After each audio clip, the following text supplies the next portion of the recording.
और शबरी चख करके भी नहीं खाती। क्यों नहीं खाती? कि वह राम के लिए चखती। बड़ा सुंदर भाव है।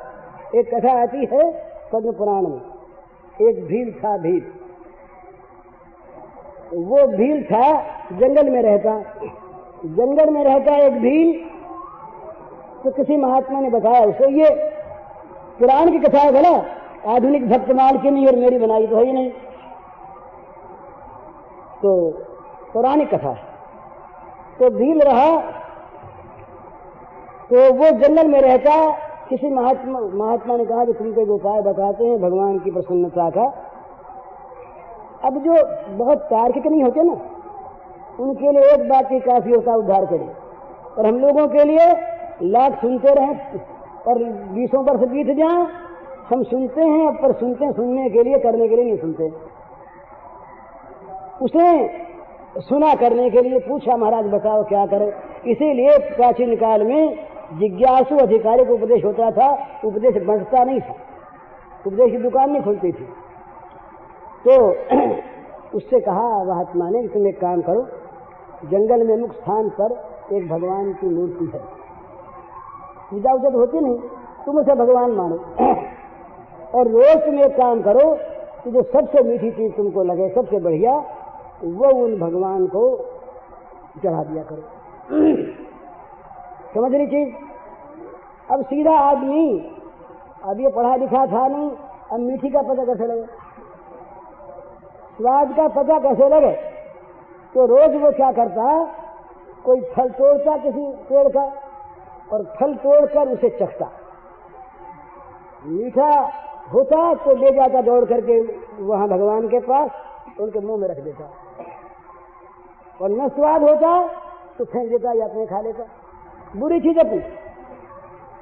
तो एक दिन उसे फल मिला, उस फल को लेकर, फल को उसने मुंह में रखा, वो था बड़ा मीठा। वो निकालने लगा तो दैव की गति ऐसी, भगवान की मर्जी, वो गले में चला गया। अब उसके बड़ी व्याकुलता हुई कि इसको निगलना तो है नहीं, ये इतना बढ़िया फल हमारे पेट में क्यों जाए, ये जाए हमारे सरकार के पेट में, और निकलता है नहीं। तो उसने गला पकड़ लिया। अब गला पकड़ के उल्टी करने लगा। अब देखिए ना कितनी सरलता है, वो उल्टी में अगर निकल जाए तो ज्यादा इसलिए, अब उल्टी में झूठा हो जाएगा या खराब हो जाएगा, इसकी परवाह उसे नहीं है। वो तो एक भावापन्न है। भगवान जो है ना, ये ऊपर की चीजों को नहीं रेसते, ये तो अंतर को देखते हैं। तो साहब वो नहीं निकला, उसने अंगुली दी अपने मुंह में, कैसे उल्टी हो जाए, नहीं हुई। तो दौड़ा गया वहां पर भगवान के सामने, दौड़ करके आते होके प्रार्थना करा, कैसे निकले करने लगा। वो निकले नहीं, यूं मसला। तो उसके ध्यान में बात आई कि भाई सीधी बात है, तो कुल्हाड़ी लाऊं, कुल्हाड़ी लाकर गले को काट दें। अब ये तो उसके भान नहीं कि गले काटने के बाद मर जाएंगे तो फल कहां से निकलेगा, कौन देगा। मन में आया कि कुल्हाड़ी से गला काट दें और गले में से निकल जाएगा फल, तो ले लेंगे अपने आप ही, उनका फल हमारे थोड़े। मीठा उनके लिए, बढ़िया चीज उनके लिए, अब उनकी चीज हमारे पेट में कैसे जाए। तो लाया कुल्हाड़ी ला के जो उसने गले पर रखी कि भगवान ने प्रकट होकर हाथ पकड़ लिए। भगवान ने हाथ पकड़ लिए, कहा तुम्हारा फल हमें मीठा है भैया। प्रकट हो गए मूर्ति में। अर्चावतार हमारे यहाँ एक होता, अर्चावतार हो गया तो उसका जूठा नहीं होता। और हमारा प्रत्येक प्रसाद जो हम लगाते हैं पहले से ही ऐसा बढ़िया बने। और तो बोले महाराज बहुत देर कर रहे हो, देखो भगवान को भोग नहीं लगा।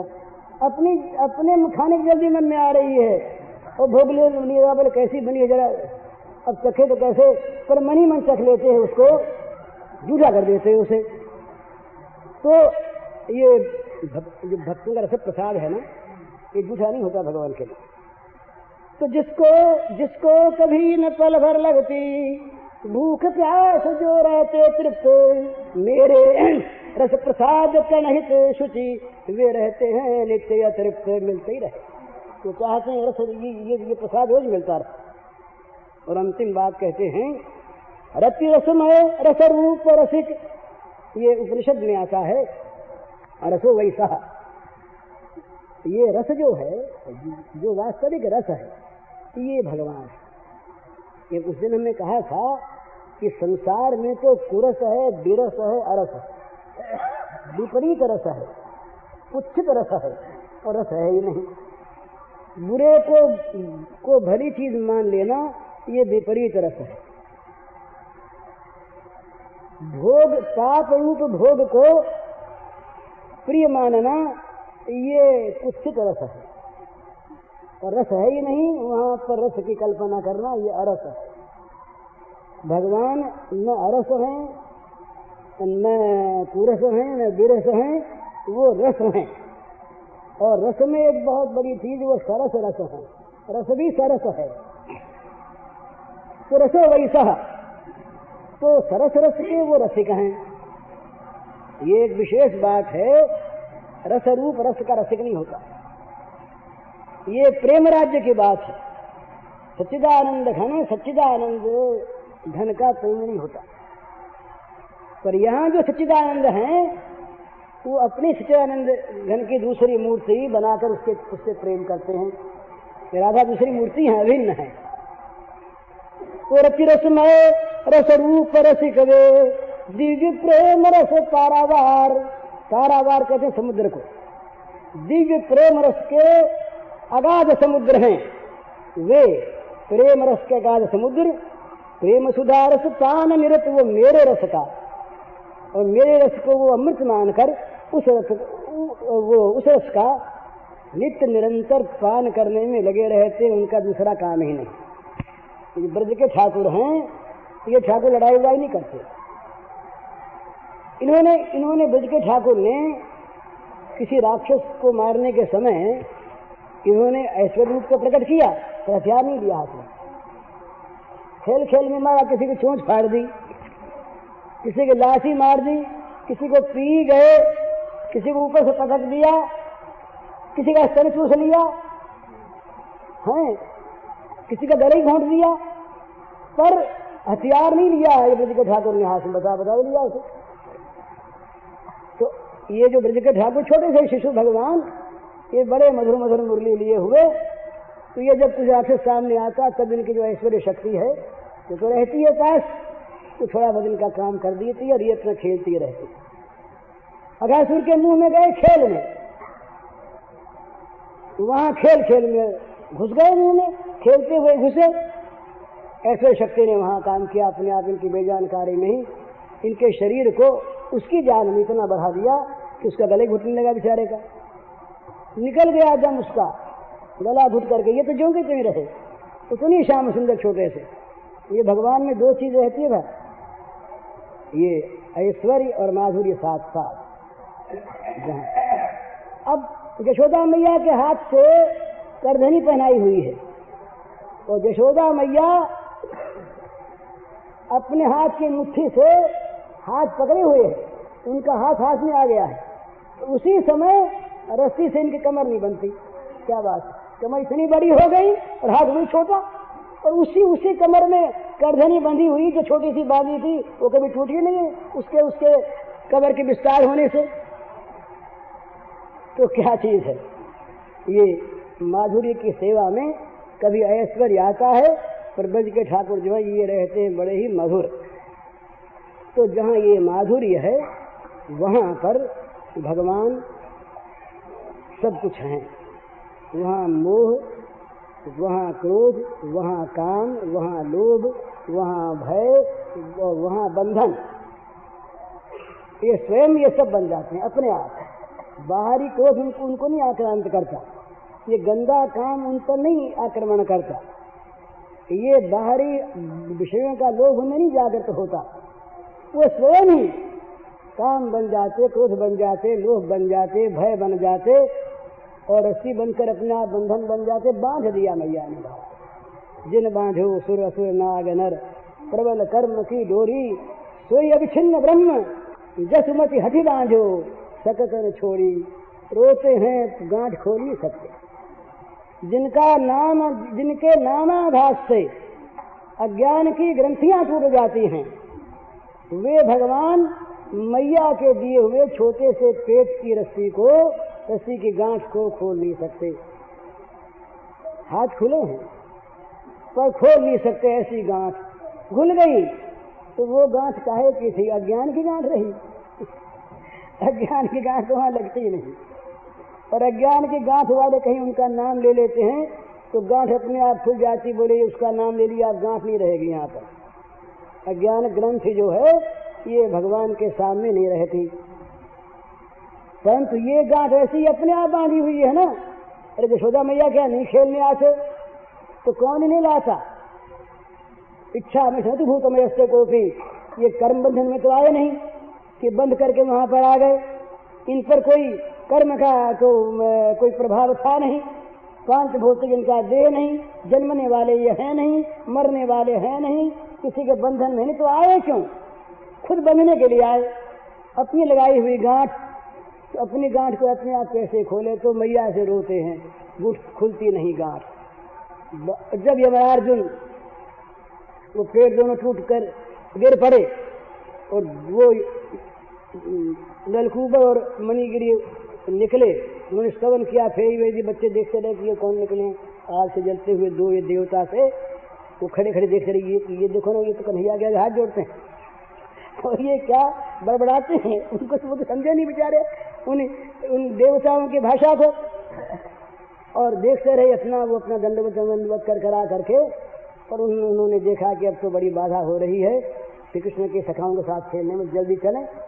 वो गए, बाबा आए तो रोने लगे, बोले देख बाबा, मैया ने मुझे बांध दिया, अब तू खोल। अब मैया का बंधन बाबा खोले, उनसे नहीं खुलता, उनसे नहीं खुलता। जिनकी एक जरा सी अटक से यमराजन टूट गए और माना नहीं, ये बाबा ने माना नहीं।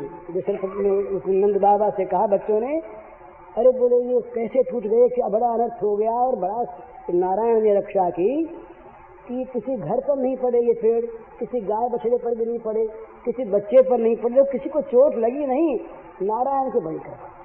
और ये कन्हैया बच गए, तो उखल से बंधा ही हुआ था। यशोदा ने बड़ा अनर्थ किया, यहाँ बांध करके इसको छोड़ दिया और कहीं पेड़ की कोई टहनियाँ गिर पड़ती तो बड़ी मुश्किल होती, ये तो मर जाता। तो बाबा बड़े सन्न हो गए। तो उन्होंने कहा बच्चों ने कि बाबा, अरे कन्हैया ने गिरा इन पेड़ों को, हमने देखा इसने ला करके और उखल को अटका दिया और झटका दिया तो पेड़ टूट के गिर पड़े, इसने गिराए। तो बाबा हंसने लगे, बोले बच्चे जो है ना, बेसमझ बच्चे हैं, भला कन्हैया से कहीं पेड़ टूटते हैं जो हिलने वाले नहीं, इससे नहीं टूटता। अब कन्हैया लगे रोने, बोले देख मैया, देख बाबा, मैया ने बांध दिया मुझको। अब बाबा देख मैया की गोद तो जाऊंगा नहीं, अभी मैया आएगी तो बोलूंगा नहीं उससे, उसकी गोदी जाऊंगा नहीं, और तू मेरा बंधन खोल दे। चिपका लिया हृदय से श्याम सुंदर को नंद बाबा ने।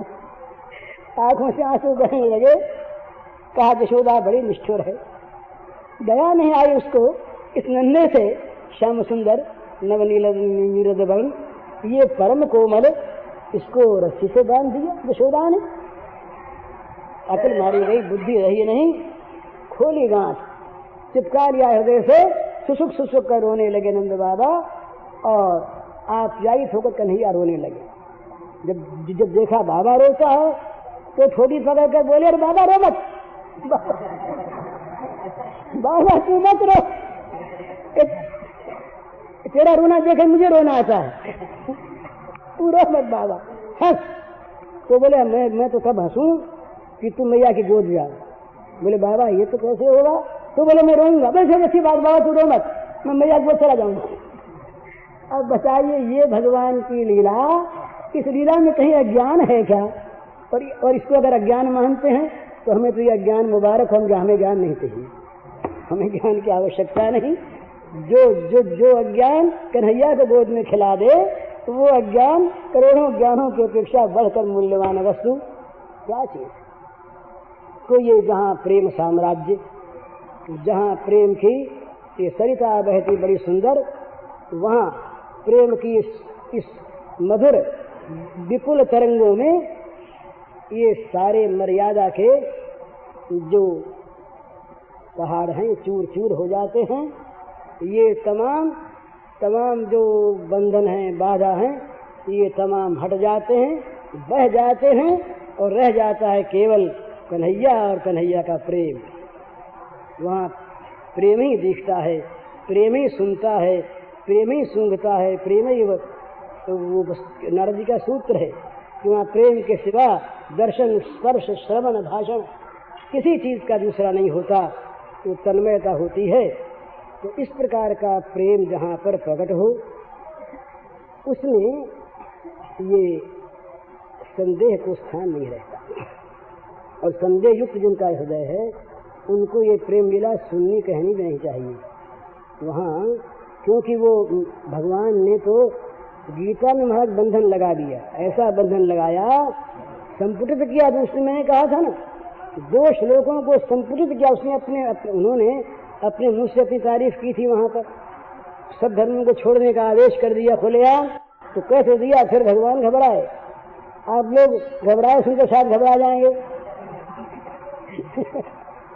हम तो देखते हैं ना कि भगवान हमारी तरह से डरने फरने वाले आदमी हैं, और वो उनमें कोई चीज कैसे आ जाए। अरे आती कहाँ से, ये चीज सात्विक का भावा राजशास्त्र काम शास्त्र मत विदितान विद्धि, कहाँ से पैदा होता है संसार। ये प्रकृति का जो तम है, ये क्या शैतान से आता है? कुछ नहीं। मत विदितान विद्धि, निद्रा क्या दूसरे से आती है? उनकी शक्ति। इसको दिखाया महाराज मार्कंडेय पुराण में आया, देवी भागवत में आता है कि प्रारंभ में, सृष्टि के प्रारंभ में ये महाप्रलय था, जल प्लावन हुआ, उस समय भगवान विष्णु योग निद्रा से अभिभूत हो गए, योग माया से अभिभूत हो गए, जगह नहीं। तो क्या वो माया ज्ञान था? क्या वो योग निद्रा कोई अज्ञान की गांठ थी, कोई माया थी जिसने उनको आच्छादित कर लिया?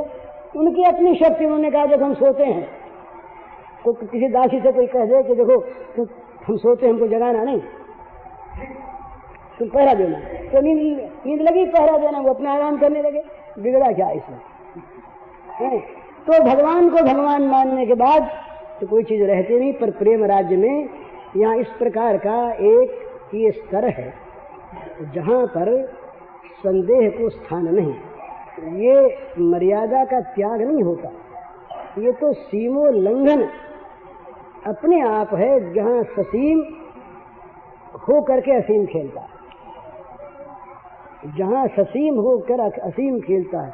हम इस ससीम से असीम की ओर जाते हैं, ससीमता को हटाकर।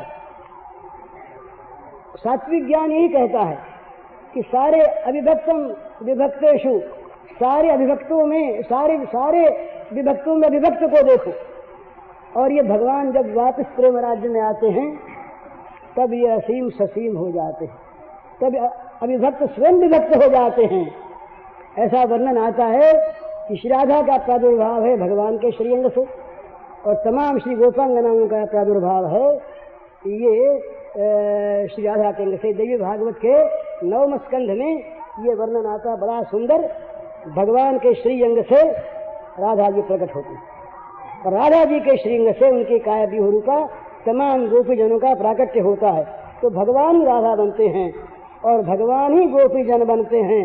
ये अविभक्त विभक्त होकर और लीला करते हैं, असीम ससीम होकर लीला करते हैं।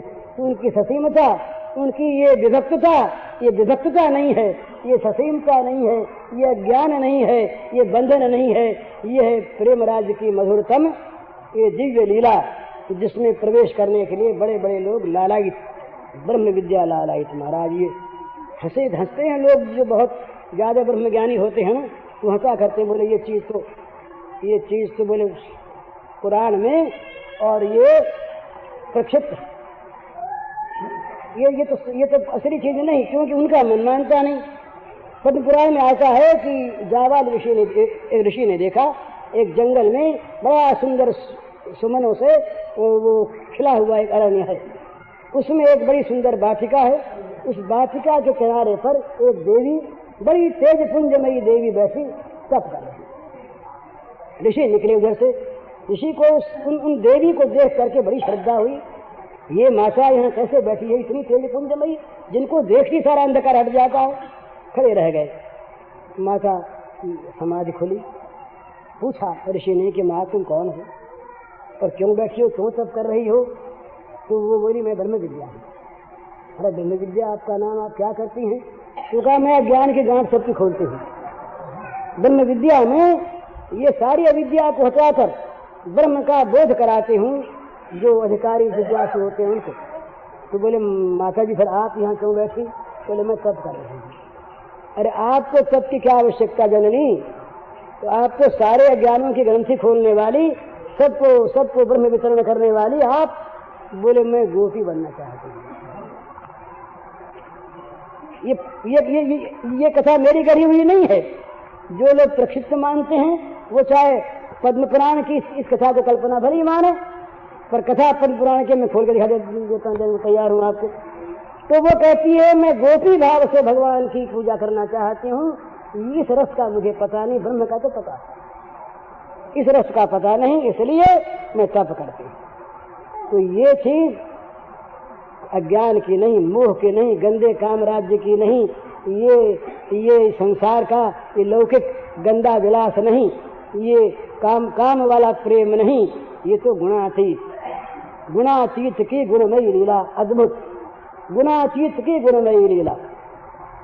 जो नित्य गुणातीत है, जिनके अंदर सांसारिक गुणों का, प्राकृतिक गुणों का लेशाभास नहीं, लेश गंधाभास नहीं, उनकी ये अपराकृत जगत में प्रापंचिक लीला, ये निष्प्रपंच की प्रापंचिक लीला। भागवत में ये शब्द आया है कि ये निष्प्रपंच की प्रापंचिक लीला। लीला के समय भी वो निष्प्रपंचे हैं। लीला के समय भी ये जगत उनके अंदर उदित नहीं हो नहीं सकता। सूर्य में अंधकार रह नहीं सकता, भगवान में अज्ञान नहीं रह सकता, भगवान की एकात्मता में दूसरे को स्थान नहीं है नहीं, होगा नहीं, पर है। यही जादू है, यही चमत्कार है, यही वैचित्र है, यही भगवान का लीला विलास। और यही कहते हैं, ये जगत के लिए भी कहा व्यास भगवान ने, लोकवत् लीला कैवल्यम। ये ब्रह्म सूत्र का सूत्र है, ये भगवान का लीला विलास। तो इस लीला विलास में ये चीज है कि यहाँ राधा भी मोहित होती है, श्री कृष्ण भी मोहित होते हैं। वो अज्ञ भी बनते हैं, बच्चे भी बनते हैं, सकाम भी बनते हैं, सक्रोध भी बनते हैं, सभय भी बनते हैं, और दौड़ते भी हैं, भागते भी हैं, पकड़े जाते भी हैं, बंधन में भी आते हैं, रोते भी हैं, कैद भी होते हैं। ये सारी चीज वो अपने आप स्वीकार करते हैं। और उनको जो ऐसा मानते हैं, उनके भक्त जिनको निमित्त लेके वैसा बनते हैं, वे बड़े भाग्यवान हैं कि जिनके लिए भगवान ऐसा बने। वो महाराज बड़ी सुंदर चीज, ये टाइम बताना भैया हमको। भगवान के लीला धाम में जितना आकर्षण है, उतना आकर्षण वो शांत भगवान के सच्चिदानंद घन स्वरूप में नहीं है। वहाँ तो आकर्षण की वस्तु नहीं है, वहाँ तो स्वरूप है, स्वरूप है ना। वहाँ तो सारी लीलाओं का शांत समुद्र में अवसान है, और यहाँ सारी लीलाओं का व्युत्थान है। तो कल जैसा मैंने कहा था, यह नाचता हुआ ब्रह्म है, वहाँ शांत सोया हुआ ब्रह्म है ब्रह्म, ये नाचने वाला ब्रह्म।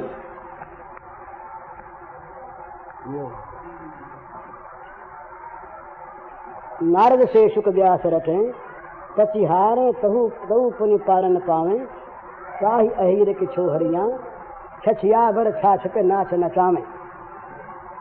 बड़े बड़े देवता जिनको मानते, पूजा करते, जाय अखंड अनंत अभेद अछेद सुभेद बतावे। अखंड है, अछेद है, अभेद है, अभिन्न है, अरूप है, स्पर्श है, सब कुछ वो है, सब में है। ये लगा निषेध मुख से भगवान का वर्णन, और ये भी वो, ये भी वो, ये भी वो, ये भी वो, जिसे देखोगे तो शाम में ये विधि मुख से भगवान का वर्णन, दोनों ही आवश्यक है। गीता में निषेध मुख बहुत कम आता है। वहाँ श्याम सुंदर खेलते हैं तो वहाँ नहीं कहते, हैं कहते हैं। ये तो कहते हमारे सिवा कुछ नहीं है, पर हम हैं कहते हैं। सब में हमको देखो, ये कहते हैं, कुछ मत देखो, ये नहीं कहते। ये बहुत कम कहते हैं, इशारे से कहीं कह देते हैं, ना सतो विद्यते भावो ना भाव विद्यते सतो। इशारा करते पर खोल के नहीं कहते, खोल के कहते मैं ही हूँ बस। मतलब परसरम नानियत किंचित से समझे, मेरे सिवा कुछ नहीं, मैं हूँ। पर ये भी वो नहीं, ये भी वो नहीं, नेति नेति शब्द गीता में नहीं आता। तो श्याम सुंदर बोलते, ऋषि मुनि बोलते होते उस रूप में बोलते। यहाँ तो खेलने वाला खुद बोल रहा है ना, वो अपने निषेध कर दे अपने आप। तो अर्जुन कहते महाराज फिर तो ये विराट रूप की क्या आवश्यकता, आप अपना हटो, हम तो सन्यासी होने को तैयार थे ही, राजवाज कुछ नहीं है।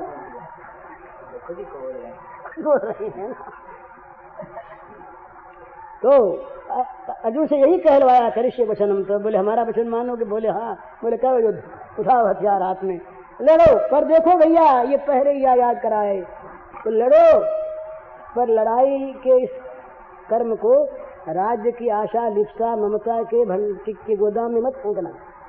तो कहाँ फेंके महाराज? तो मई सर्वाणी कर्माणि सन्न्यस्य अध्यात्म चेतसा निराशी निर्ममो भूत्वा युद्ध से विगत ज्वर। ये मेरी गोदाम में, मेरे में सबका निक्षेप, सन्यास माने निक्षेप, भली भांति परित्याग करते चले जाओ। और उनमें बोले उनको छोड़ो, निराशी निर्ममो भूत्वा युद्ध से विगत ज्वर। आशा छोड़ दो, ममता छोड़ दो और कामना के बुखार को उतार दो। विगत ज्वर, ज्वर जो है ये काम ज्वर है, कामना के बुखार को उतार दो और बस लड़ो। युद्धस्व, पर लड़ते रहो और मुझ में फेंकते रहो, इस कर्म को मुझ में फेंकते रहो। सर्वाणि कर्माणि मयि सन्न्यस्य अध्यात्म चेतसा का बड़ा महत्व है, मुझ में मन को लगाए हुए, इसका ये अर्थ। लड़ो पर सर्वेषु कालेषु मां स्मरयुध्य च मयि अर्पित मनो बुद्धि ही। मन बुद्धि मुझ में रखो, लड़ो मेरे लिए। बुद्धि का प्रयोग लड़ने के द्वारा मुझ में लगाने के लिए करो। मुझ में लगे हुए बुद्धि से लड़ो, मुझ में लगे हुए मन से लड़ो, मुझ में लगे हुए जीवन से लड़ो। तो क्या होगा? माम एव एष्यसि असंशयम, ये दूसरों के लिए कहा, मुझको ही प्राप्त होगे निस्संदेह। एव भी और असंशय भी, दोनों। कहीं कहीं मानने वानने में भूल न रह जाए। तो महाराज जी प्रेम राज्य की बड़ी मधुर बात ये बनारसी बाबू ने पूछ ली तो ये वर्णन हो गया, नहीं तो आज दूसरी बात कहते हैं। और हरिओम तत्सत।